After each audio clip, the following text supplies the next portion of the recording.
ಓಂ ಶಾಂತಿ. ನಿಮ್ಗೆ ಯಾವ ನಿಮ್ಮನ್ನ ಯಾರು ಇಷ್ಟಪಡ್ತಾರೆ ಒಳ್ಳೆಯವರು ಅವ್ರಿಗೆ ಒಳ್ಳೆಯದಾಗಲಿ ಯಾವಾಗಲಿ ಇವರೇ ಶ್ರೀ ಕ್ಷೇತ್ರ ಕೊಂಗಳ್ಳಿ ಮಲ್ಲಿಕಾರ್ಜುನ ಸ್ವಾಮಿ. ಇದು ಕರ್ನಾಟಕ ಹಾಗೂ ತಮಿಳುನಾಡು ಬಾರ್ಡ್ರಲ್ಲಿದೆ. ಈಗ ಸದ್ಯಕ್ಕೆ ಅದು ಮೊದಲು ಕರ್ನಾಟಕದಲ್ಲಿ ಇದ್ದಿದ್ದ ಕ್ಷೇತ್ರ ಶ್ರೀ ಕ್ಷೇತ್ರ ಕೊಂಗಳ್ಳಿ ಮಲ್ಲಿಕಾರ್ಜುನ ಸ್ವಾಮಿ. ಆದರೆ ಈಗ ಅದು ತಮಿಳುನಾಡುಗೆ ಸೇರಿಬಿಟ್ಟಿದೆ. ಆ ಕೊಂಗಳ್ಳಿ ಕ್ಷೇತ್ರದಲ್ಲಿ ಬಗ್ಗೆ ನಾನು ಲಾಸ್ಟ್ ಟೈಮ್ ವಿಡಿಯೋ ಹಾಕಿದ್ದೀನಿ ಇದೇ ಯೂಟ್ಯೂಬಲ್ಲಿ, ನಿಮ್ಮದೇ ಆದ ಈ ಯೂಟ್ಯೂಬ್ನಲ್ಲಿ. ಲಾಸ್ಟ್ ಟೈಮು ಶ್ರೀ ಕ್ಷೇತ್ರ ಕೊಂಗಳ್ಳಿ ಮಲ್ಲಿಕಾರ್ಜುನ ಸ್ವಾಮಿದು ಅಲ್ಲಿ ನಾವು ಹೋಗಿ ಬಂದಿರತಕ್ಕಂಥದ್ದು. ಈಗ ಜಸ್ಟ್ ಒಂದು ತಿಂಗಳ ಹಿಂದೆ ಒಂದೂವರೆ ತಿಂಗಳ ಹಿಂದೆ ಅಲ್ಲಿ ಹೋಗಿ ಬಂದಿದ್ದೀನಿ. ಅದ್ರ ಬಗ್ಗೆ ನಾನು ಯೂಟ್ಯೂಬಲ್ಲಿ ಒಂದು 2-3-4 ವೀಡಿಯೋಗಳೇ ಶೇರ್ ಮಾಡಿದ್ದೀನಿ. ಆದರೆ ಅಲ್ಲಿ ಹೋಗಿ ಬಂದಿದ್ದು ಎಲ್ಲ ಶೇರ್ ಮಾಡಿದ್ದೀನಿ. ಆದರೆ ಅಲ್ಲಿ ಆ ಕ್ಷೇತ್ರದಲ್ಲಿ ಸ್ಥಳ ಪುರಾಣ ಏನು, ಸ್ಥಳ ಪುರಾಣ ಅಂದರೆ ಏನು ಹೇಳಿ, ಅಲ್ಲಿ ಏನು ಮಲ್ಲಿಕಾರ್ಜುನ ಸ್ವಾಮಿ ಅಂದ್ರೇನು, ಕೊಂಗಳ್ಳಿ ಮಲ್ಲಿಕಾರ್ಜುನ ಸ್ವಾಮಿ ಅಂದ್ರೇನು, ಯಾಕೆ ಅಲ್ಲಿ ದೇವಸ್ಥಾನ ಮಾಡಿದ್ದಾರೆ, ಮತ್ತು ಅಲ್ಲಿ ಜಾತ್ರೆ ಆದರೆ ಬರೀ ಗಂಡಸರೇ ಇರ್ತಾರೆ ಜಾತ್ರೆನಲ್ಲಿ, ಹೆಂಗಸರು ಇರೋದಿಲ್ಲ. ಒಬ್ಬರು ಕೂಡ ಹೆಂಗಸರನ್ನ ಅಲ್ಲಿ ಬರೋದಿಲ್ಲ, ಒಬ್ಬರು ಕೂಡ ಹೆಂಗಸರು ಬರೋದಿಲ್ಲ, ಒಬ್ಬ ಹೆಣ್ಮಗಳು ಕೂಡ ಅಲ್ಲಿ ಬರೋದಿಲ್ಲ. ಎಲ್ಲ ಗಂಡಸರೇ. ಎಷ್ಟು ಜನ ಇರ್ತಾರೆ? ಸುಮಾರು 50,000 ಜನ ಸೇರ್ತಾರೆ. ಎಷ್ಟು? 50,000. ಅಲ್ಲಿಂದ 1,00,000 ಇರ್ಬೋದು. ಬರೀ 2 ವೀಲರುಗಳು, ಕಾರುಗಳು, ಕ್ಯಾಬ್ಗಳು, ಲಾರಿಗಳು, ಬಸ್ಸುಗಳು, ಅಪ್ಪ ಅಷ್ಟೊಂದು ಇರುತ್ತಲ್ಲಿ. ಅದ್ರ ಬಗ್ಗೆ ನಾನು ವೀಡಿಯೋ ಹಾಕಿದ್ದೀನಿ ಹಿಂದೆ. ಯಾವಾಗ ಹಾಕಿದ್ದೀನಿ ಅಂದರೆ ಅದು ಹೇಳ್ಬಿಡ್ತೀನಿ ಕೇಳಿ. ಅದು ಬಂದುಬಿಟ್ಟು 18ನೇ ತಾರೀಕು ನವಂಬರ್ 18ನೇ ತಾರೀಕು ನೋಡಿ. 18ನೇ ತಾರೀಕು ಮೇಲೆ ಅಂದರೆ 19, 20, 19ನೇ ತಾರೀಕೇನು ನೋಡಿ. 19, 20ನೇ ತಾರೀಕು, 25ನೇ ತಾರೀಕು ಒಳಗೆ ನೋಡಿ. 18ರಿಂದ 25 ಒಳಗೆ ನೋಡಿ. ಅಲ್ಲಿ ವೀಡಿಯೋಗಳಿದೆ, ಹಾಕಿದ್ದೀನಿ, ಸುಮಾರು ವೀಡಿಯೋಗಳು ಹಾಕಿದ್ದೀನಿ. ಯಾಕಂದರೆ ಅಲ್ಲಿ ಹೋಗಿದ್ದೀವಿ ಅವತ್ತು.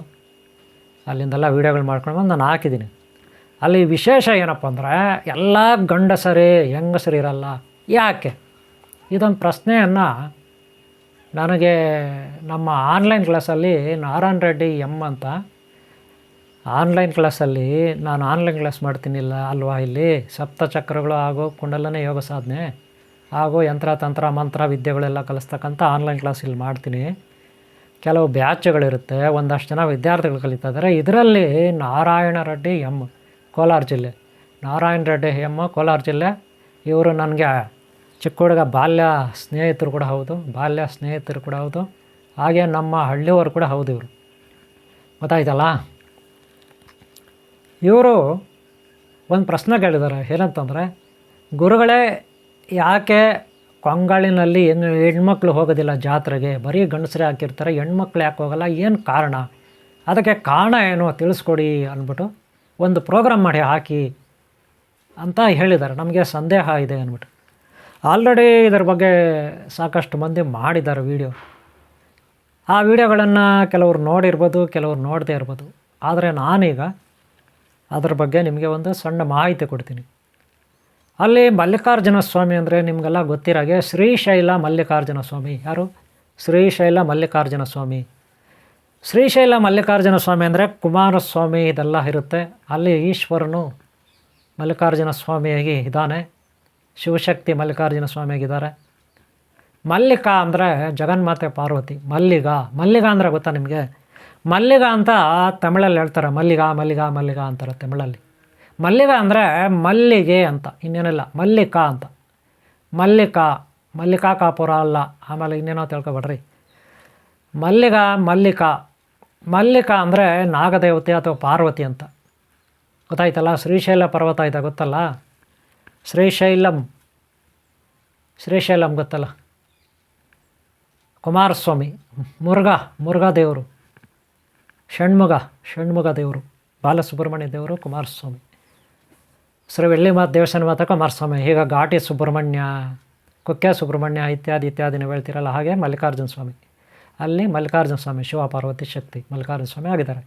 ಅದ್ರ ಬಗ್ಗೆ ನಿಮಗೆ ಬೇಗ ಸಪ್ರೇಟ್ ಎಪಿಸೋಡ್ ಮಾಡೋಣ, ಅಲ್ಲಿಂದು ಹಿಸ್ಟ್ರಿ ಏನಂತ ಶ್ರೀಶೈಲದ್ದು. ಸದ್ಯಕ್ಕೆ ಅಲ್ಲಿ ಪೀಠಾಧಿಪತಿಗಳು, ಮಠಾಧಿಪತಿಗಳು, ಸೇವಕರು ಎಲ್ಲ ಇರ್ತಾರೆ. ಎಲ್ಲಿ? ಶ್ರೀಶೈಲನಲ್ಲಿ. ಆಗ ಅಲ್ಲಿಂದ ಒಬ್ಬರು ಮಹಾತ್ಮರು, ಅವರ ಹೆಸರು ಮಲ್ಲಿಕಾರ್ಜುನ ಸ್ವಾಮಿ ಅಂತ, ಮಹಾತ್ಮರೊಬ್ಬರು ಈ ಕೊಂಗಳ್ಳಿಯಲ್ಲಿ ತುಂಬ ದುಷ್ಟರಿದ್ದರು. ಆವಾಗ ಆ ಏರಿಯಾನಲ್ಲಿ, ಕರ್ನಾಟಕದ ಗಡಿ ಭಾಗ ತಮಿಳ್ನಾಡಿಗೆ ಆ ಏರಿಯಾನಲ್ಲಿ ಕೊಂಗಳ್ಳಿ ಇದೆಯಲ್ಲ, ಅಲ್ಲಿ ಬರೀ ಕೊಂಗರು ಅಂತ ಇದ್ರಂತೆ. ಅವ್ರದ್ದೊಂದು ಜನಾಂಗ ಅಥವಾ ಏನೋ ಗೊತ್ತಿಲ್ಲ ನನಗೆ. ಆ ಏರಿಯಾನಲ್ಲಿ ಇದ್ರಂತೆ ರಾಜರು, ರಾಜಮನೆತೆ ಹೊಂದವರು, ಹಾಗೆ ಪಾಳ್ಯಗಾರರು ಇತ್ಯಾದಿ ಕಾಡು ಜನಗಳು. ಅಲ್ಲಿ ಬಹಳ ದುಷ್ಟರ ಕಾಟ. ಅವರು ಆ ದುಷ್ಟರ ನಿಗ್ರಹ ಮಾಡಬೇಕು. ಏನು ಮಾಡೋದು? ಪಾಪ ದೇವ್ರ ಮೊರೆ ಹೋಗ್ತಾರೆ ಅಲ್ಲಿನ ಜನ. ಋಷಿಮುನಿಗಳಿರ್ಬೋದು, ಸಾಧು ಸಂತರಿರ್ಬೋದು, ಬ್ರಾಹ್ಮಣರಿರ್ಬೋದು, ಲಿಂಗಾಯತರಿರ್ಬೋದು, ಒಟ್ಟಾರೆ ಎಲ್ಲ ಜಾತಿಯ ಧರ್ಮದವರು. ಕೀಳ್ಮಟ್ಟ ಮೇಲ್ಮಟ್ಟ ಅನ್ನೋದೇನಿಲ್ಲ, ಕೆಟ್ಟವರು ಒಳ್ಳೆಯವರು ಅನ್ನೋದೇನಿಲ್ಲ, ಎಲ್ಲ ಧರ್ಮದವರು ಕೂಡ ಅಲ್ಲಿ ಒಳ್ಳೆಯವ್ರು, ಒಟ್ಟಿನಲ್ಲಿ ಕೆಟ್ಟವ್ರು ಇರ್ತಾರೆ. ಅದೊಂದು ಜನಾಂಗ, ಅದೇನೋ ಜನಾಂಗ ಅಂದರು ಅವರು. ಆ ಜನಾಂಗದವರು ಭಾರಿ ಹಿಂಸೆ ಕೊಡೋರಂತೆ. ಆ ಜನಾಂಗದವರು ನಿಗ್ರಹ ಆಗಬೇಕು, ಸಂಹಾರ ಆಗಬೇಕು. ಅದಕ್ಕಾಗಿ ಶ್ರೀಶೈಲ ಆ ಭಗವಂತನ ಹೃದಯಕ್ಕೆ ಆ ಜಗನ್ಮಾತೆ ಪಾರ್ವತಿ, ಶಿವಪಾರ್ವತಿ ಆ ಶಕ್ತಿ, ಕುಮಾರಸ್ವಾಮಿ, ಶ್ರೀ ವೆಲ್ಲಿಮಾತೆ ದೇವಸ್ಥಾನ ಮತ್ತು ಕುಮಾರಸ್ವಾಮಿ ಶಕ್ತಿಗೆ ಇಲ್ಲಿನ ಜನಗಳ ಒಂದು ನೋವು ಉಸುರು ಆ ಭಗವಂತನಿಗೆ ತಲುಪ್ತು. ಅವರು ಯಾರ ಭಕ್ತರಾಗಿರಲಿ, ವಿಷ್ಣು ಭಕ್ತರಾಗಿರಲಿ, ಶಿವಭಕ್ತರಾಗಿರಲಿ, ಶ್ರೀರಾಮಚಂದ್ರ ಪ್ರಭುವಿನ ಭಕ್ತರಾಗಿರಲಿ, ಹನುಮಂತನ ಭಕ್ತರಾಗಿರಲಿ, ಯಾರದೇ ದೇವರ ಭಕ್ತರಾಗಿರಲಿ, ಗುರುಗಳ ಭಕ್ತರಾಗಿರಲಿ, ಒಟ್ಟಿನಲ್ಲೇ ಅವ್ರ ಕಷ್ಟ ಇರುತ್ತೆ, ಅದನ್ನು ಭಗವಂತನಲ್ಲಿ ಗುರುಗಳಲ್ಲಿ ಹೇಳ್ಕೊತಾರೆ. ಅದು ಆ ಮಹಾದೇವನಿಗೆ ಅಥವಾ ಶಿವಶಕ್ತಿಗೆ ಅಥವಾ ಕುಮಾರಸ್ವಾಮಿ ಶಕ್ತಿಗೆ ತಲುಪ್ತು, ಆ ವಿಘ್ನೇಶ್ವರ ಶಕ್ತಿಗೆ. ಆಗ ಅಲ್ಲಿ ಒಂದು ಸಂಸಾರ ಕುಟುಂಬ, ಒಳ್ಳೆಯ ಕುಟುಂಬ, ಒಂದು ಹೆಣ್ಮಗಳು ಗರ್ಭಿಣಿ ಆಗ್ತಾಳೆ. ಎಲ್ಲಿ? ಶ್ರೀಶೈಲ ಆ ಏರಿಯಾನಲ್ಲಿ. ಆ ಗರ್ಭಿಣಿ ಆದ ಹೆಣ್ಣುಮಗಳು ಇನ್ನೇನು ಡೆಲಿವರಿ ಆಗೋ ಟೈಮು, ಅವ್ರಿಗೆ ಮಕ್ಕಳು ಇಲ್ಲದೆ ಆದಷ್ಟು ಆ ಶ್ರೀಶೈಲ ಮಲ್ಲಿಕಾರ್ಜುನ ಸ್ವಾಮಿ ಕೇಳ್ಕೊತಾ ಇರ್ತಾರೆ. ಅವ್ರಿಗೆ ಒಂದು ಗರ್ಭಿಣಿ ಆಗ್ತಾಳೆ, ಆಕೆಗೆ ಇನ್ನೇನು ಡೆಲಿವರಿ ಆಗಬೇಕು. ಆ ಟೈಮಲ್ಲಿ ತುಂಬ ನೋವಾಗುತ್ತೆ, ಡೆಲಿವರಿ ನೋವು ಬರುತ್ತೆ, ಪ್ರಸವ ಟೈಮ್ ಬರುತ್ತೆ. ಆವಾಗ ಅಲ್ಲೇ ಒಬ್ಬ ಋಷಿಮುನಿಗಳಿರ್ತಾರೆ ಕೆಲವರು, ಅಲ್ಲಿ ಹೋಗ್ತಾಳೆ. ಆ ನೋವು ತಡ್ಕೊಳಕ್ಕಾಗದೆ ಆವಾಗ ಆ ಋಷಿಮುನಿಗಳು ಏನು ಮಾಡೋದು ಅಂತ ನೋಡ್ತಾರೆ. ಅವರ ದಿವ್ಯ ದೃಷ್ಟಿಗೆ ಆಕೆ ಗರ್ಭದಲ್ಲಿರೋ ಮಗು ಆ ಶ್ರೀ ವೆಳ್ಳಿ ಮಾತಾ, ದೇವಸ್ಥಾನ ಮಾತಾ, ಕುಮಾರಸ್ವಾಮಿ ಹಾಗೆ ಶಿವಶಕ್ತಿ ಅಂಶ ಆಗಿರುತ್ತೆ. ಆ ವಿಘ್ನೇಶ್ವರ ಶಕ್ತಿ, ಅಲ್ಲಿನ ಸ್ಥಾನಗಳ ಶಕ್ತಿ, ಸ್ಥಾನಪಾಲಕ ಶಕ್ತಿ ಅಂಶ ಆಗಿರುತ್ತೆ ಆ ಮಗು. ಅವ್ರಿಗೆ ಅರ್ಥ ಆಗುತ್ತೆ, ಓ ಇದು ದೈವಾನ ಅಂಶಾನ್ ಸಂಭೂತ ಮಗು, ಇದನ್ನು ಯೋನಿಯಿಂದ ಈಚೆ ತೆಗಿಬಾರ್ದು, ಯೋನಿಯಿಂದ ಈಚೆ ತೆಗಿಬಾರ್ದು. ಯೋನಿಯಿಂದ ಹುಟ್ಟಿದರೆ ಆ ಮಕ್ಕಳಿಗೆ ಸಾವು ಬರುತ್ತೆ ಅನ್ನೋದು ಇಲ್ಲಿ ಸಿದ್ಧಾಂತ. ಯಾರೇ ಯೋನಿಯಿಂದ ಹುಟ್ಟಿದ್ರು, ಯಾವುದೇ ಜೀವಿ ಯೋನಿಯಿಂದ ಹುಟ್ಟಿದ್ರು ಅದಕ್ಕೆ ಸಾವು ಬರುತ್ತೆ. ಅದೇ ಯೋನಿಯಿಂದ ಹುಟ್ಟಲಿಲ್ಲ ಅಂದರೆ ಅದಕ್ಕೆ ಸಾವು ಬರಲ್ಲ. ಅದನ್ನು ಅನ್ನೋದು ಒಂದು ಬ್ರಹ್ಮ ಜ್ಞಾನದ ಒಂದು ಸೃಷ್ಟಿ ರಹಸ್ಯ ಇರುತ್ತೆ, ದೈವಿ ರಹಸ್ಯ. ನಾನು ನಿಮ್ಮ ಹತ್ರ ಹೇಳಿಬಿಟ್ಟೆ ಇದು. ಆದರೆ ಅದೇ ರೀತಿ ಹನುಮಂತ ದೇವರು ಅಷ್ಟೇ, ಹನುಮಂತನು ಯೋನಿಯಿಂದ ಹುಟ್ಟಿಲ್ಲ, ಆತ ಕಿವಿಯಿಂದ ಹುಟ್ಟಿದ್ದಾನೆ, ಬಲಗಿವಿ ಇದೆಲ್ಲ ಅದರಿಂದ ಹುಟ್ಟಿದ್ದಾನೆ ಹನುಮಂತ ದೇವರು. ಹಾಗೆ ಮಹರ್ಷಿಗಳು ಅಷ್ಟೇ, ಸಪ್ತರ್ಷಿಗಳು ಬರ್ತಾರಲ್ಲ, ಅವರು ಮಾನಸ ಪುತ್ರರು ಬ್ರಹ್ಮಾಜಿಗೆ, ಇವರೆಲ್ಲ ಯೋನಿಯಿಂದ ಹುಟ್ಟೋದಿಲ್ಲ, ಗೊತ್ತಾಯ್ತಾ? ಹಾಗೆ ತ್ರಿಮೂರ್ತಿಗಳು, ದೇವತೆಗಳು ಕೆಲವರೆಲ್ಲ ಅಷ್ಟೇ ಯೋನಿಯಿಂದ ಹುಟ್ಟೋದಿಲ್ಲ, ಅದಕ್ಕೆ ಸಾವು ಬರೋದಿಲ್ಲ ಅವರಿಗೆ. ಅದೇ ಮನುಷ್ಯರಿಗೆ, ಪ್ರಾಣಿಗಳೇ, ಪಕ್ಷಿಗಳಿಗೆಲ್ಲ ಸಾವು ಬರುತ್ತೆ, ಹೇಳು, ಯೋನಿಯಿಂದ ಹುಟ್ಟೋದು. ಈಗ ಅರ್ಥ ಆಯ್ತಾ? ಹಾಗೆ ಈಗ ಆ ಮಗು ದೈವಾನ ಅಂಶ ಇದೆ ಯಾರು, ಆಕೆ ಶರೀರದಲ್ಲಿ, ಅದನ್ನು ನಾವು ಈಚೆ ತೆಗಿಬೇಕಾದ್ರೆ ಏನು ಮಾಡಬೇಕು? ಯೋನಿಯಿಂದ ಹುಟ್ಟಬಾರ್ದಲ್ಲ. ಈಗ ಡೆಲಿವರಿ ಆಗುತ್ತೆ, ಏನು ಮಾಡೋದು ನೀವು ಹೇಳಿ? ಯೋನಿಯಿಂದ ಮಗು ಈಚೆ ಬರಬಾರ್ದು, ಆ ಮಗುನ ಅಂತೂ ಈಚೆ ತೆಗಿಬೇಕು. ಹೆಂಗೆ ತೆಗಿಯೋಕ್ಕೆ ಸಾಧ್ಯನಾ ನೀವು ಹೇಳಿ ನೋಡೋಣ, ಹೇಳಿ, ಏನಾದರೂ ಒಂದು ಐಡಿಯಾ ಕೊಡಿ ನೀವು. ಮಗು ಆಕೆ ಗರ್ಭದಲ್ಲಿದೆ ಮಗ, ಇಲ್ಲಿ ನೋಡ್ರಿ, ಎಷ್ಟು ದಪ್ಪ ಮಗು ಇರ್ತದೆ, ಏನೋ 1-2 kg 3 kg ಮಗು ಇರುತ್ತೆ ತಾಯಿ ಗರ್ಭದಲ್ಲಿ. ಅದು ಯೋನಿಯಿಂದ ಹುಟ್ಟಬಾರ್ದು. ಯೋನಿಯಿಂದ ಹುಟ್ಟಿದರೆ ಏನಾಗುತ್ತೆ ಹೇಳಿ? ಸಾವು ಬರುತ್ತೆ. ಯಾವುದೇ ಪ್ರಾಣಿ ಜೀವಿ ಆಗಲಿ ಯೋನಿಯಿಂದ ಹುಟ್ಟಿದರೆ ಸಾವು ಬರುತ್ತೆ, ನೆನ್ಪಿಟ್ಕೊಳ್ಳಿ. ಅಯೋನಿಜ ಅಂದರೆ ಯೋನಿಯಿಂದ ಹುಟ್ಟಬಾರ್ದು. ಹನುಮಂತ ದೇವರು ಅಯೋನಿಜ, ಯೋನಿಯಿಂದ ಹುಟ್ಟಿದವನಲ್ಲ. ಹಾಗೆ ಗೊತ್ತಾಯ್ತಾ? ಅದಕ್ಕೆ ಯೋನಿಯಿಂದ ಹುಟ್ಟಬಾರ್ದು. ಎಲ್ಲಿ ಮಾಡೋದು? ಅದಕ್ಕೆ ಇವರು ಒಂದು ಪ್ಲ್ಯಾನ್ ಮಾಡ್ತಾರೆ. ನೀವು ಕೇಳ್ಬೋದು, ಕೆಲವರೆಲ್ಲ ಯೋನಿಯಿಂದ ಹುಟ್ಟಲಿಲ್ಲ. ಫಾರ್ ಎಕ್ಸಾಂಪಲ್ಲು ಶ್ರೀರಾಮಚಂದ್ರ ಪ್ರಭು, ಲಕ್ಷ್ಮಣ ದೇವರು, ಆಮೇಲೆ ಭರತ ಶತ್ರುಘ್ನ ಅವರೆಲ್ಲ ಯೋನಿಯಿಂದ ಹುಟ್ಟಲಿಲ್ಲ, ಅವರು ಹಣ್ಣು ತಿಂದರು ಅಂತ. ನೋಡ್ರಿ, ಅವ್ರು ಹಣ್ಣು ತಿಂದರು, ಕೈಕೆ ಕೌಸಲ್ಯ ಸುಮಿತ್ರ ಹಣ್ಣು ತಿಂದರು, ಅದಕ್ಕೆ ಅವ್ರ ಮಕ್ಕಳಾಯಿತು, ಗೊತ್ತಾಯ್ತಾ. ಆದರೆ ಮಕ್ಕಳು ಯೋನಿಯಿಂದ ಹುಟ್ಟಿದ್ರೆ ಮರಣ ಬರುತ್ತೆ, ಯೋನಿಯಿಂದ ಹುಟ್ಟಲಿಲ್ಲ ಅಂದರೆ ಬರೋದಿಲ್ಲ. ನೆನ್ಪಿಟ್ಟು ಇವಾಗ ಶ್ರೀಕೃಷ್ಣ ಭಗವಾನ, ಗೊತ್ತಾಯ್ತಾ. ಹಾಗೆ ಯೋನಿಯಿಂದ ಹುಟ್ಟಿದ್ರೆ ಸಾವು ಬರುತ್ತೆ, ಯೋನಿಯಿಂದ ಹುಟ್ಟಲಿಲ್ಲ ಅಂದರೆ ಬರೋದಿಲ್ಲ, ಗೊತ್ತಾಯ್ತಾ. ಆಗ ಇಲ್ಲಿ ಕೂಡ ಇವರು ಮಹಾತ್ಮರು ಋಷಿಮುನಿಗಳು ಯೋಚನೆ ಮಾಡ್ತಾರೆ, ಇದು ಅಂಶ ಸಂಭೂತ ಮಗು ಇದೆ, ಗರ್ಭದಲ್ಲಿದೆ, ಏನು ಮಾಡೋದು ಅಂತ ಪ್ಲ್ಯಾನ್ ಮಾಡ್ತಾರೆ. ಈಗ ಯೋನಿಯಿಂದ ಹುಟ್ಟಲೇಬೇಕದು, ಇನ್ನು ಬೇರೆ ಎಲ್ಲಿಂದ ತೆಗೆಯೋದು ಅದನ್ನು. ಅದಕ್ಕೆ ಇವ್ರೇನು ಮಾಡ್ತಾರೆ, ಆ ಹೆಣ್ಮಗಳು ಪ್ರಾಣ ಹೋದರೂ ಪರವಾಗಿಲ್ಲ, ಲೋಕ ಕಲ್ಯಾಣ ಆಗಬೇಕು, ಅದು ಯೋಚನೆ ಮಾಡಿಬಿಡ್ತಾರೆ ಗುರುಗಳು. ನೋಡ್ರಿ, ಇಲ್ಲಿ ಹಂಗಿದೆ ವಿಚಾರ. ಹೆಣ್ಮಗಳು ಪ್ರಾಣ ಹೋದರೂ ಪರವಾಗಿಲ್ಲ, ಲೋಕ ಕಲ್ಯಾಣ ಆಗಬೇಕು ಅಂತ ತೀರ್ಮಾನ ಮಾಡಿಬಿಡ್ತಾರೆ ಇವರು. ಅದಕ್ಕೇನು ಮಾಡ್ತಾರೆ, ಒಂದು ಜೀವ ಹೋದರೂ ಪರವಾಗಿಲ್ಲ, ಎಷ್ಟೋ ಜೀವಗಳಿಗೆ ಜ್ಞಾನ ಬರುತ್ತೆ, ಅಲ್ಲಿ ಉಳಿಸ್ಬೇಕು. ಅಲ್ಲಿ ಕೊಂಗರ ಕಾಟ ಇದೆ, ಯಾರೋ ಕೊಂಗ ಏನೋ ಅದು ಗೊತ್ತಿಲ್ಲ, ಅಲ್ಲೆಲ್ಲ ಕೊಂಗರು ಇರ್ತಾರೆ, ಅವರೆಲ್ಲ ಅವ್ರದ್ದೇ ರಾಜ್ಭಾರ, ಅಲ್ಲಿ ಕೊಂಗರದೇ ಏರಿಯಾ, ಆ ಏರಿಯಾನಲ್ಲಿ ಅವ್ರದ್ದೇ ಒಂದು ಜನಾಂಗ ಅಥವಾ ಇನ್ನೇನೋ ಇರ್ತದೆ, ಅಲ್ಲೆಲ್ಲ ಕೆಟ್ಟವ್ರು ಇರ್ತಾರೆ ಯಾರೋ. ಏನು ಮಾಡೋದು ಅಂತಾರೆ. ಅವಾಗ ಏನಾಗ್ತದೆ, ಆ ಏರಿಯಾನಲ್ಲೇ ಇರ್ತಾರೆ, ಅಲ್ಲಿ ಯಾರ್ಯಾರಿಗೋ ಕೆಟ್ಟದ್ದಾಗ್ತಾಯಿದೆ, ಅದಕ್ಕೆ ಏನಾದರೂ ಮಾಡಿ ಅಲ್ಲಿ ದುಷ್ಟರ ಕಾಟ ನಿಗ್ರಹಿಸಬೇಕು ಅಂತ ಪ್ಲ್ಯಾನ್ ಮಾಡ್ತಾರೆ. ಸರಿ, ಆಮೇಲೆ ಇವರು ಆ ಹೆಣ್ಮಗಳ ಬೆನ್ನನ್ನು ಸೀಳ್ತಾರೆ, ಹೆಣ್ಮಗಳ ಬೆನ್ನನ್ನು ಸೀಳ್ತಾರೆ, ಹಿಂದ್ಗಡೆ ಬೆನ್ನನ್ನು ಸೀಳ್ಬಿಟ್ಟು 2 ಭಾಗ ಮಾಡ್ತಾರೆ. ಆವಾಗ ಮಗುನ ಈಚೆ ತಗೊಳ್ತಾರೆ ಹಿಂದ್ಗಡೆಯಿಂದ, ಗೊತ್ತಾಯ್ತಾ. ಮಗುನ ಈಚೆ ತಗೊಳ್ತಾರೆ. ಅಯ್ಯೋ ನಿಜ, ಇವಾಗ ಮಗು ತಾಯಿ ಗರ್ಭದಿಂದ ಆ ಮಗುನ ಹಿಂದೆಯಿಂದ ತೆಗಿತಾರೆ, ಕೊಯ್ದುಬಿಟ್ಟು ಹೊಟ್ಟೆ ಹಿಂದೆಯಿಂದ ಕೊಯ್ದು ತೆಗಿತಾರೆ. ಆವಾಗ ಅವ್ರ ತಾಯಿ ಅಷ್ಟೇ ಅಲ್ವಾ, ಇನ್ನೇನು ಆಗ್ತಾರೆ. ಆಮೇಲೆ ಮಗುನ ಬೆಳೆಸ್ತಾರೆ. ಆಮೇಲೆ ಅದಕ್ಕೆ ಗೊತ್ತಾಗುತ್ತೆ ತಾನು ಯಾವ ರೀತಿ ಸೃಷ್ಟಿಯಾದೆ ಅನ್ನೋದು ಗೊತ್ತಾಗುತ್ತೆ. ಆಮೇಲೆ ಅಲ್ಲೇ ವಿದ್ಯಾಭ್ಯಾಸ ಮಾಡಿ ಮಗು ದೊಡ್ಡದಾಗುತ್ತೆ. ಅದೇ ಮಲ್ಲಿಕಾರ್ಜುನ ಸ್ವಾಮಿ ಅಂತ ಹೆಸರಿಡ್ತಾರೆ ಮಗುವಿಗೆ. ದೊಡ್ಡವರಾದಮೇಲೆ ಇಲ್ಲಿ ಕಾಟ ಇದೆ, ಕೊಂಗರಿದ್ದಾರೆ, ಅಲ್ಲೆಲ್ಲ ಕಾಟ ಜಾಸ್ತಿ ಇದೆ, ಏನು ಮಾಡೋದು. ಅದಕ್ಕೆ ಈ ಮಲ್ಲಿಕಾರ್ಜುನ ಸ್ವಾಮಿಯನ್ನು ಕಳಿಸ್ತಾರೆ, ನೀನು ಹೋಗಿ ಅಲ್ಲಿ ಶಾಂತಿಯನ್ನು ಸ್ಥಾಪನೆ ಮಾಡುವಂತ. ಆವಾಗ ಮಲ್ಲಿಕಾರ್ಜುನ ಸ್ವಾಮಿ ಈ ಏರಿಯಾಗೆ ಬರ್ತಾನೆ. ಕೊಂಗಳ್ಳಿ ಕ್ಷೇತ್ರ ಏನಿದೆ, ಕರ್ನಾಟಕ ತಮಿಳ್ನಾಡು ಬಾರ್ಡರು, ಅಲ್ಲಿ ಬರ್ತಾನೆ. ಅಂದರೆ ನಗರ ಚಾಮರಾಜನಗರ ಏರಿಯಾ ಬಾರ್ಡರ್, ಓಕೆನಾ, ಜಿಲ್ಲೆ. ಅಲ್ಲಿ ಬಂದು ದುಷ್ಟರ ನಿಗ್ರಹ ಮಾಡ್ತಾನೆ, ಧರ್ಮಬೋಧನೆ ಮಾಡ್ತಾನೆ. ಮೇಲು ಕೀಳು ಭಾವನೆ ಬೇಡ, ಜಾತಿ ಭೇದ ಬೇಡ, ಸ್ತ್ರೀ ಪುರುಷ ಭೇದ ಬೇಡ, ಎಲ್ಲ ಮಾಡ್ತಾನೆ. ಎಲ್ಲ ಮಾಡಿ ಹೆಣ್ಮಕ್ಕಳಿಗೆ ಗೌರವ ಕೊಡಬೇಕು.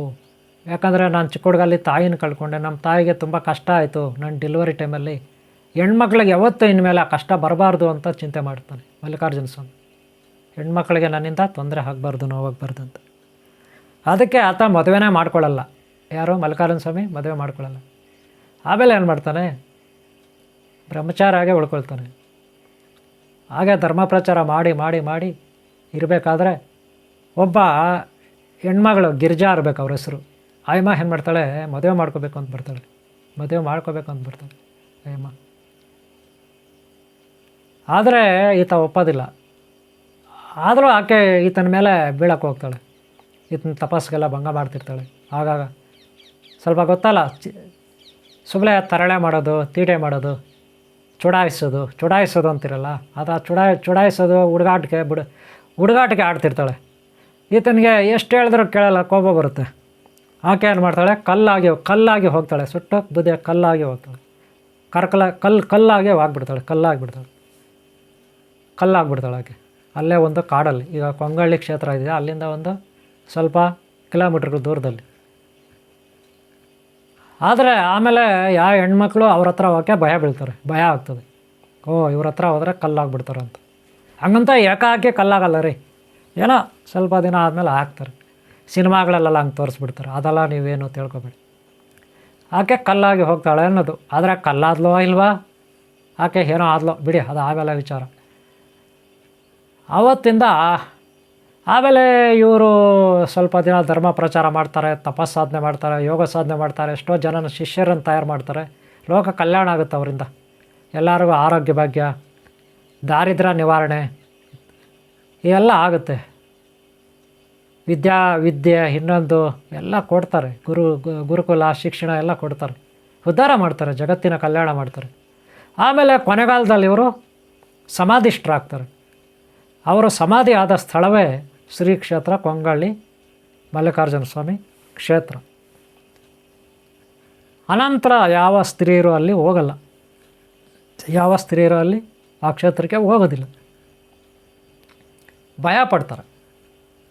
ಇದು ಒಂದು ಕಾರಣ. ಆದರೂ ಹೆಣ್ಮಕ್ಕಳಿಗೆ ಅಸಮಾನತೆ ಅಂದರೆ ಸಮಾನತೆ ಇಲ್ಲ ಅನ್ನೋದು ಒಂದು ನಿಂದನೆ, ಅಪನಿಂದನೆ ಇದೆ. ಮಲ್ಲಿಕಾರ್ಜುನ ಸ್ವಾಮಿಗಳಂತೀರಿ, ಅಷ್ಟು ದೊಡ್ಡ ಮಹಾತ್ಮರಂತೀರಿ, ಏನು ಹೆಣ್ಮಕ್ಳ ಬಗ್ಗೆ ಅಷ್ಟು ಕೇವಲವಾಗಿ ಹೆಣ್ಮಕ್ಳ ಬಗ್ಗೆ ಗೌರವ ಅಂತೀರಿ, ಅದೇನು ಹೆಣ್ಮಕ್ಳು ಜಾತ್ರೆ ಆಗಿ ಹೋಗ್ಬಾರ್ದಾ ಅನ್ನೋದು ಒಂದಿದೆ. ಮದುವೆ ಆಗಿಬಿಟ್ರೆ ಏನಾಗ್ಬಿಡ್ತಿತ್ತು ಅನ್ನೋದು ಒಂದು ಪ್ರಶ್ನೆ ಇರುತ್ತೆ. ಇದು ಒಂದು ಕಾರಣ. ಆಮೇಲೆ ಹೆಣ್ಮಕ್ಕಳ ಬಗ್ಗೆ ಅಸಮಾನತೆ ಇರಬಾರ್ದು, ಕೆಟ್ಟ ಭಾವನೆ ಇರಬಾರ್ದು. ಅವ್ರಿಗೆ ಕೆಟ್ಟ ಭಾವನೆ ಇರಲಿಲ್ಲ ಅಂತ ತೋರಿಸೋದಕ್ಕೋಸ್ಕರ ಆ ಯಾರು ಗಿರ್ಜಾ ಅನ್ನೋರು ಇದರಲ್ಲಿ ಕಲ್ಲಾಗಿ ಹೋದರೂ, ಈಗ ಪ್ರತಿ ವರ್ಷ ಇಲ್ಲಿ ಜಾತ್ರೆ ಆದರೆ ಆ ಒಂದು ಉತ್ಸವ ಮೂರ್ತಿ ಅಲ್ಲಿ ಹೋಗುತ್ತೆ. ಆ ಗಿರ್ಜಾ ಅನ್ನೋರು ಯಾರು ಸಮಾಧಿ ಇದಾಗಿದ್ದಾರೆ ಆ ಸ್ಥಳಕ್ಕೆ ಹೋಗುತ್ತೆ. ಅಲ್ಲಿಂದ ಮತ್ತೆ ವಾಪಸ್ ಬರುತ್ತೆ ಇಲ್ಲಿ ದೇವಸ್ಥಾನಕ್ಕೆ. ಅಂದರೆ ಇವರು ಮಲ್ಲಿಕಾರ್ಜುನ ಸ್ವಾಮಿ ಹೇಳಿದ್ರಂತೆ, ನಾನೇ ನಿನ್ನನ್ನು ನೋಡೋಕ್ಕೆ ಬರ್ತೀನಿ, ಇನ್ಮೇಲೆ ನಿನ್ನ ದರ್ಶನಕ್ಕೆ ನಾನು ಬರ್ತೀನಿ, ನೀನು ಬರಬೇಡ, ಆಕೆಗೆ ಮನಸ್ಸಿಗೆ ನೋವಾಗಬಾರ್ದು ಅಂತ, ಆಕೆ ಆತ್ಮಶಕ್ತಿಗೆ ನೋವಾಗಬಾರ್ದು ಅಂತ ಹೇಳಿದ್ರಂತೆ. ಹಾಗೆ ಇದೊಂದು ಕತೆ. ಅದಕ್ಕೆ ವರ್ಷ ಇಲ್ಲಿಂದ ಉತ್ಸವ ಮೂರ್ತಿ ಅಲ್ಲಿಗೆ ತೊಗೊಂಡೋಗಿ ಅಲ್ಲಿಂದ ಇಲ್ಲಿ ತೊಗೊಂಡು ಬರ್ತಾರೆ. ಹೆಣ್ಮಕ್ಳು ಇರೋ ಜಾಗಕ್ಕೆ ಇವರು ಉತ್ಸವ ಮೂರ್ತಿ ಹೋಗುತ್ತೆ. ಅಂದರೆ ಮಲ್ಲಿಕಾರ್ಜುನ ಸ್ವಾಮಿ ಹೆಣ್ಮಕ್ಳು ಇರೋರ ಹತ್ರನೇ ಹೋಗ್ತಾರೆ, ಅವರಿಲ್ಲಿ ಬರಬೇಕಾಗಿಲ್ಲ ಅನ್ನೋದು ಇದರ ಅರ್ಥ. ಇದು ಕೂಡ ಒಂದು ದೊಡ್ಡ ಗುಣ ಅಲ್ವಾ.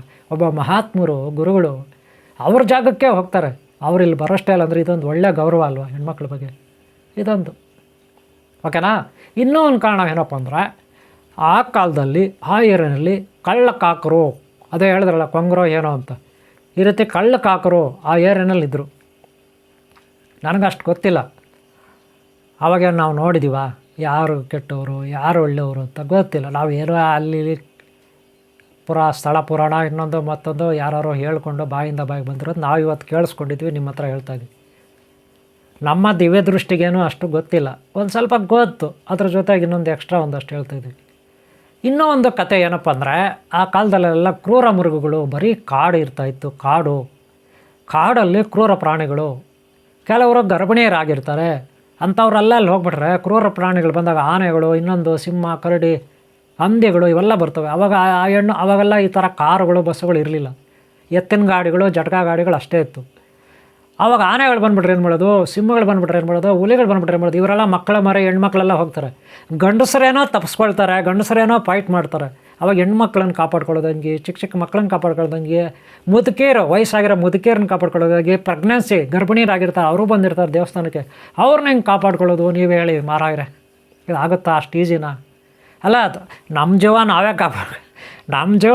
ನಾವೇ ಕಾಪಾಡ್ಕೊಳ್ಳೋಕೆ ಕಷ್ಟ. ಆನೆಗಳು ಒಂದಲ್ಲ ಎರಡಲ್ಲ 10 20 50 ಆನೆಗಳು ಬಂದುಬಿಡ್ತವೆ, ಒಂದೊಂದು ಸಾರಿ ದಾಳಿ ಮಾಡಿಬಿಡ್ತವೆ.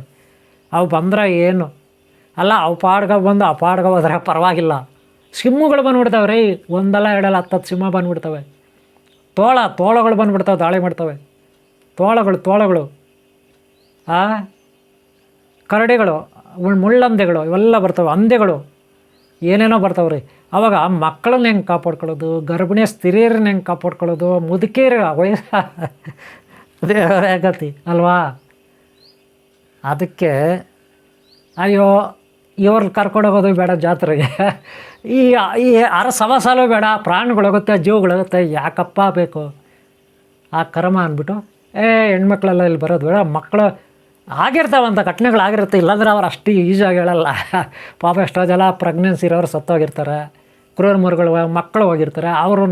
ಅವ್ರಿಗೆ ಮಕ್ಕಳನ್ನ ಕಳ್ಕೊಂಡವರು, ಹೆಂಡ್ತಿನ ಕಳ್ಕೊಂಡವರು ಅಥವಾ ಗಂಡದನ್ನು ಕಳ್ಕೊಂಡವ್ರು ಅವರು ಸುಮ್ಮನೆ ಇರ್ತಾರ? ಅವ್ರ ಮನಸ್ಸಿಗೆ ನೋವಾಗಿ ಅಯ್ಯೋ ಇನ್ಮೇಲೆ ಈ ಹೆಣ್ಮಕ್ಳನ್ನ ಕರ್ಕೊಳ್ಳೋದು ಬೇಡ, ಅವ್ರ ಸವಸನೆ ಬೇಡ, ಇನ್ಮೇಲೆ ಹೆಣ್ಮಕ್ಳಿಗೆ ನಿರ್ಬಂಧ, ಯಾರು ಬರಬಾರ್ದು ಅಂತ ಕಂಡೀಷನ್ ಮಾಡಿರ್ತಾರೆ. ಯಾರೋ ಒಬ್ಬ ಇರ್ತಾರಲ್ಲ ರಾಜರು, ಪಾಳ್ಯಗಾರರು, ಮುಖಂಡರುಗಳು ಇರ್ತಾರಲ್ಲಪ್ಪ, ಮಂತ್ರಿಗಳು, ಅವರು ಆರ್ಡರ್ ಮಾಡೋಕ್ಕಿರ್ತಾರೆ ಸುಗ್ರೀವಾಜ್ಞೆ. ಆವತ್ತಿಂದ ಹೆಣ್ಮಕ್ಳಲ್ಲಿ ಹೋಗಂಗಿಲ್ಲ. ಮಕ್ಕಳು ಹೋಗ್ಬೋದು, ಗಂಡು ಮಕ್ಕಳೆಲ್ಲ, ಹೆಣ್ಮಕ್ಳಿಗೆ ಅವಕಾಶ ಇಲ್ಲ ಅನ್ನೋದು ಒಂದು ಆಗ್ಬಿಟ್ಟಿದೆ. ಇದು ಎರಡನೇ ಕಾರಣ, ಗೊತ್ತಾಯ್ತಲ್ಲ. 2 ಕಾರಣಗಳಿಂದ ಅಲ್ಲಿ ಆ ಜಾತ್ರೆಗೆ ಹೆಣ್ಮಕ್ಳು ಹೋಗಂಗಿಲ್ಲ, ಕೊಂಗಾಳಿ ಜಾತ್ರೆಗೆ. 2 ಕಾರಣಗಳು, ಗೊತ್ತಾಯ್ತಲ್ಲ. ನಾರಾಯಣ ರೆಡ್ಡಿ ಎಂ ಕೋಲಾರ ಜಿಲ್ಲೆ ಅವರಿಗೆ ಅವರ ಒಂದು ಕಾಮೆಂಟ್, ಅವರ ಬಾಯ್ಕೆ, ಅವರ ಇಚ್ಛೆ ಅಂತ ಈ ಒಂದು ವಿಡಿಯೋ ಮಾಡಿದ್ದೀನಿ. ಶ್ರೀ ಕ್ಷೇತ್ರ ಕೊಂಗಲ್ಲಿ ಮಲ್ಲಿಕಾರ್ಜುನ ಸ್ವಾಮಿ ಕ್ಷೇತ್ರಕ್ಕೆ ನೀವು ಯಾರಾದರೂ ಹೋಗಿಲ್ಲ ಅಂದರೆ ಹೋಗಿ ಬನ್ನಿ, ದರ್ಶನ ಮಾಡ್ಕೊಂಡು ಬನ್ನಿ. ಅಥವಾ ನಾನು ಹಿಂದೆ ವಿಡಿಯೋಗಳು ಹಾಕಿದ್ದೀನಿ, ನವಂಬರ್ 18ನೇ ತಾರೀಕು ಮೇಲೆ, ನವಂಬರ್ 20ನೇ ತಾರೀಕು ಮೇಲೆ ನೋಡಿ, ವಿಡಿಯೋಗಳು ಇರುತ್ತೆ ನೋಡಿ. ಅದ್ರ ಜೊತೆ ಅವು ನೋಡಿಲ್ಲ ಅಂದರೆ ದಯವಿಟ್ಟು ನೋಡಿ. ಹಾಗೆ ಈ ವಿಡಿಯೋ ಇಷ್ಟ ಆಗಿದ್ರೆ ದಯವಿಟ್ಟು ಒಂದು ಲೈಕ್ ಮಾಡಿ. ಹಾಗೆ ಸಬ್ಸ್ಕ್ರೈಬ್ ಆಗಿಲ್ಲ ಅಂದರೆ ಹಾಕ್ಕೊಳ್ಳಿ. ಹಾಗೆ ಏನಾದರೂ ಇನ್ನೂ ಪ್ರಶ್ನೆ ಕೇಳೋದಿದ್ರೆ ಕೇಳಿ. ನನಗೇನು ಗೊತ್ತಿದೆ ಅದರಲ್ಲಿ ಸ್ವಲ್ಪ ಮಾಹಿತಿಯನ್ನು ನಿಮ್ಮ ಮುಂದೆ ಇಟ್ಟಿದ್ದೀನಿ. ಇನ್ನೂ ಏನೋ ಇರ್ಬೋದಲ್ಲಿ ಸತ್ಯ, ಅದೆಲ್ಲ ನನಗೆ ಗೊತ್ತಿಲ್ಲ. ನಿಮಗೇನಾದರೂ ಎಕ್ಸ್ಟ್ರಾ ಗೊತ್ತಿದ್ರೆ ನಾನು ಕಾಮೆಂಟ್ ಬಾಕ್ಸಲ್ಲಿ ಬರೀರಿ ಒಂದು ಪೇಜು, ಅದನ್ನು ನಾನು ಇನ್ನೊಂದು ಬೇಕಾರೆ ಪಾರ್ಟ್ ಮಾಡ್ತೀನಿ ಇದೆ, ಸರಿನಾ. ಆ ಶ್ರೀ ಕ್ಷೇತ್ರ ಮಲ್ಲಿಕಾರ್ಜುನ ಸ್ವಾಮಿ, ಶ್ರೀ ವೆಲ್ಲಿಮಾತ ದೇವಸ್ಥಾನ ಮಾತಾ ಮಲ್ಲಿಕಾರ್ಜುನ ಸ್ವಾಮಿ, ಶ್ರೀ ಸಿದ್ಧಿಬುದ್ಧಿ ಧೂಮ್ರಕೇತು ಕಲ್ಕಿ ಚಿಂತಾರ ವಿದ್ಯಾ ಮಹಾಗಣಪತಿ ಶಕ್ತಿ, ಹಾಗೆ ಶಿವ ಪಾರ್ವತಿ ಶ್ರೀ ಗೌರಿ ಗಂಗಾಧರೇಶ್ವರ ಶಕ್ತಿ, ಓಂ ಶ್ರೀ ಅನಂತ ಪದ್ಮಾವತಿ ಅನಂತಲಕ್ಷ್ಮಿ ಅನಂತ ಪದ್ಮನಾಭ ಸಮೇತ ಶ್ರೀ ಅಷ್ಟನಾಗ ಅಷ್ಟಭೈರವ ಅಷ್ಟರುದ್ರ ಶ್ರೀ ನಾಗಾನಂದಿ ಭೈರವೇಶ್ವರ ಸ್ವರೂಪ ಶ್ರೀ ಪವಾಡ ಬಸವ ಹಾಗೂ ಕೂರ್ಮದೇವರು ಏನಿದ್ದಾರೆ ಅವರೆಲ್ಲರ ಶಕ್ತಿ ಆಶೀರ್ವಾದ ಕೃಪಾ ಕಟಾಕ್ಷ ನಿಮ್ಮೆಲ್ಲರ ಮೇಲೆ ಇರಲಿ, ನಿಮ್ಮ ಮನೆ ಮಕ್ಕಳು ಎಲ್ಲರ ಮೇಲೆ ಇರಲಿ ಅಂತ ನಾನು ಬಯಸ್ತಾ ಈ ಒಂದು ಕಾರ್ಯಕ್ರಮದಲ್ಲಿ ಮುಗಿಸ್ತಾ ಇದ್ದೀನಿ. ಎಲ್ಲರಿಗೂ ಒಳ್ಳೆಯದಾಗಲಿ. ನಿಮ್ಗೆ ಇಷ್ಟ ಆದರೆ ವಿಡಿಯೋವನ್ನು ಲೈಕ್ ಮಾಡಿ, ಹಾಗೆ ಶೇರ್ ಮಾಡಿ. ನೀವು ಶೇರ್ ಮಾಡಿದ್ರೆ ಬೇರೆಯವ್ರು ನೋಡ್ತಾರೆ ಪಾಪ, ಎಲ್ಲರಿಗೂ ಅವರೆಲ್ಲ ನೋಡಿದ್ರೆ ನಿಮಗೂ ಪುಣ್ಯ ಬರುತ್ತೆ. ನಿಜವಾಗ್ಲೂ ನೀವು ಶೇರ್ ಮಾಡೋದ್ರಿಂದ ನಿಮ್ಗೆ ಪುಣ್ಯ ಬರುತ್ತೆ. ಹಾಗೆ ಏನಾದರೂ ಈ ಸಬ್ಸ್ಕ್ರೈಬ್ ಆಗಿಲ್ಲ ನೀವು ಅಂದ್ರೆ ಹಾಕ್ಕೊಳ್ಳಿ. ಹಿಂದಿನ ವೀಡಿಯೋಗಳು ನೋಡಿಲ್ಲ ಅಂದರೆ ನಂದು ಇನ್ನೂ ವೀಡಿಯೋಗಳೆಲ್ಲ ಇರುತ್ತೆ ನೋಡಿ. ಇದು ನಿಮ್ಮದೇ ಚಾನಲ್ಲು. ಓಕೆ ಅವರೇ, ನಿಮ್ಗೆ ಒಳ್ಳೆಯದಾಗಲಿ. ಓಂ ಶಾಂತಿ, ಓಂ ಶಾಂತಿ, ಓಂ ಶಾಂತಿ. ಎಲ್ಲರೂ ಒಳ್ಳೆಯದಾಗಲಿ ಅವರೇ.